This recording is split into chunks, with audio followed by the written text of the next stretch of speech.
Min ni kan ladang aku Min. Tiap-tiap tahun diorang buat korban kat sini. Oh, ada lagi yang buat korban dengan lembu lokal. Kalau macam aku memang main US dengan Jepun je. Aku tak sangka ada lagi orang buat korban dengan lembu lokal, Nep, kan? Okey je, Nep. Okey lembu lokal. Ni lah bagus lembu lokal. Semua sihat-sihat, kau tahu kan? Okey ke? Tak apa, jom aku tunjuk lembu lain. Ni Min, lembu wagyu aku. Tapi ni wagyu lokal kan? Kalau wagyu lokal tak kira wagyu lah. Tak kira wagyu. Macam pegang. Kenapa? Biasa barang lokal ni, kau tahu tak? Kalau kau pegang dia cepat rosak, kau tahu tak? Pandai kau. Aku tahulah biasa lembu kalau 4 kaki, dia made in China. Semua lembu sama je lah. Percaya pula. Kalau nak buat korban buat macam aku ni. Ini aku buat kat Greenland tau. Satu lagi buat kat Paris. Yang ni kat China pula. Satu lagi ni kat Kashmir. Macam ni buat betul dia berkati tu. Berapa kau punya? 30,000. Mahal. Nep, apa nama yang ambil lembu dengan kau tu?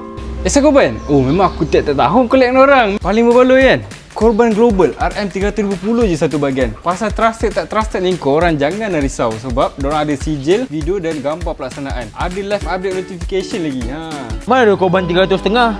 Orang korban 30,000 pun betul korban.